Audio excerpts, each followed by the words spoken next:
Perang Khandak, strategi parit dan doa Nabi yang mengguncang pasukan sekutu kafir Quraisy. Pada tahun kelima Hijriah, tepatnya di bulan Syawal, Madinah kembali dilanda ketegangan besar. Ancaman kali ini datang bukan dari satu musuh, melainkan dari koalisi besar pasukan sekutu yang belum pernah terjadi sebelumnya dalam sejarah kaum muslimin. Mereka disebut Al-Ahzab, pasukan sekutu, gabungan dari berbagai kelompok yang memiliki satu tujuan, menghancurkan Islam dan menghapus jejak Nabi Muhammad SAW dari Jazirah Arab. Koalisi ini digerakkan oleh kaum Quraisy Makkah yang masih menyimpan dendam atas kekalahan mereka di Perang Badar. Bergabung pula suku Ghathafan, kaum pemberani dari pedalaman Najd yang tergoda oleh janji harta rampasan. Namun dalang yang menggerakkan semuanya dari balik layar adalah Bani Nadir, kelompok Yahudi yang pernah tinggal di Madinah. Bani Nadir pernah membuat perjanjian damai dengan Rasulullah SAW, tapi mereka melanggarnya. Mereka bersekongkol ingin membunuh Nabi dan akhirnya diusir dari Madinah. Dendam itulah yang membakar mereka. Mereka pun menjelajahi suku-suku Arab, menyulut api permusuhan, dan menyusun narasi bahwa Muhammad adalah ancaman bagi semua kabilah Arab.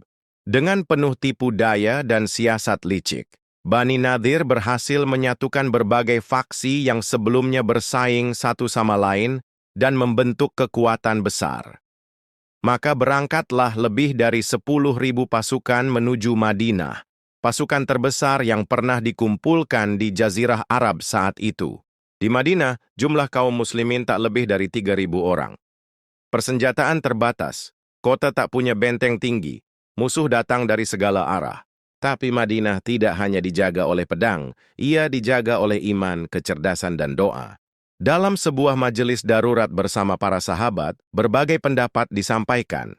Lalu, bangkitlah seorang sahabat dari negeri jauh. Namanya Salman Al-Farisi, seorang mantan bangsawan Persia, mantan budak, dan pencari kebenaran sejati.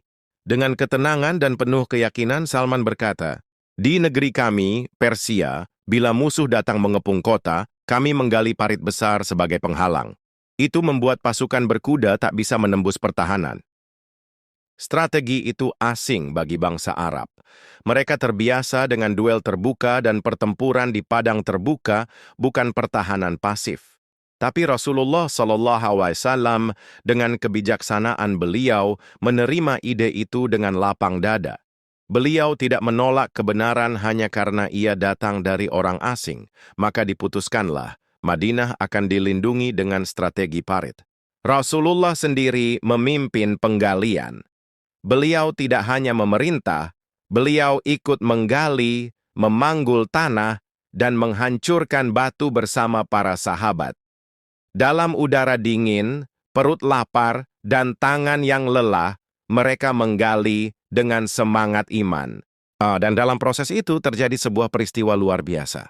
Saat para sahabat menggali parit, mereka menemukan sebuah batu besar yang sangat keras. Tak ada alat yang bisa menghancurkannya. Mereka pun melapor kepada Nabi. Rasulullah turun langsung ke parit itu. Beliau mengangkat cangkul dan mengucap, "Bismillah." Beliau memukul batu itu. Terdengar dentuman dan cahaya memancar dari hantaman pertama. Nabi bersabda, "Allahu Akbar, aku telah diberi kunci-kunci negeri Syam." Pukulan kedua, cahaya kembali memancar. "Allahu Akbar, aku telah diberi kunci-kunci Persia." Pukulan ketiga, batu besar itu pecah berkeping-keping. "Allahu Akbar, aku telah diberi kunci-kunci Yaman." Di saat lapar, di saat terancam, Nabi justru melihat kejayaan masa depan Islam. Sebuah visi kenabian yang lahir di tengah parit yang kering. Dalam waktu sekitar 6 hingga 10 hari, parit sepanjang 5,5 kilometer selesai digali. Cukup dalam dan lebar untuk menghentikan pasukan berkuda. Sebuah tameng yang tidak hanya melindungi kota, tapi juga menunjukkan bahwa Islam menerima ilmu dari siapapun yang membawa kebaikan. Dan benar, ketika pasukan sekutu tiba, mereka terkejut. Mereka tidak menyangka Madinah dipagari parit. Para komandan bingung, ini di luar nalar strategi perang Arab. Mereka mengepung Madinah selama lebih dari 3 minggu. Persediaan menipis, moral mulai jatuh. Di tengah pengepungan itu, terjadilah duel yang mengguncang medan. Amr bin Abdi Wud, pendekar kafir yang dikenal sebagai pasukan satu orang, berhasil melompati parit dan menantang duel terbuka. Ia dikenal tangguh, pernah ikut perang Badar, dan berhasil lolos. Maka majulah Ali bin Abi Thalib, pemuda penuh keberanian dan keimanan. Rasulullah bersabda, "Dia telah keluar dengan seluruh keimanan menghadapi seluruh kekufuran. Pertarungan terjadi dengan dahsyat, dan akhirnya Ali menebaskan pedangnya dan menjatuhkan Amr. Kemenangan itu mengguncang moral pasukan sekutu. Tapi kemenangan sejati bukan datang dari duel atau pedang, ia datang dari langit. Selama 3 hari Rasulullah bermunajat kepada Allah. Maka Allah mengirim pertolongan. Angin kencang yang membalik tenda-tenda musuh, menghantam pasokan makanan, menerbangkan perisai dan peralatan mereka. Cuaca membeku, hati mereka dicekam ketakutan. Malaikat turut hadir di tengah angin, mengguncang keteguhan musuh. Pasukan sekutu pun mundur dalam keadaan kacau. Lapar, dingin, dan putus asa. Mereka gagal menghancurkan Islam, gagal menghancurkan Rasulullah, dan gagal menundukkan Madinah. Al-Quran mengabadikan momen ini dalam surah Al-Ahzab ayat 9. Hai orang-orang yang beriman, ingatlah akan nikmat Allah kepadamu ketika datang kepadamu bala tentara, lalu kami kirimkan kepada mereka angin topan dan tentara yang tidak dapat kamu lihat. Perang Khandaq bukan hanya tentang taktik militer, bukan sekadar kisah strategi bertahan. Ia adalah kisah tentang iman yang tak pernah runtuh, doa yang tak pernah padam, dan kesatuan dalam keterbatasan. Ia adalah pelajaran besar bagi umat ini, bahwa kemenangan bukan milik yang banyak jumlahnya, tapi milik mereka yang teguh dalam keimanan dan sabar dalam ujian.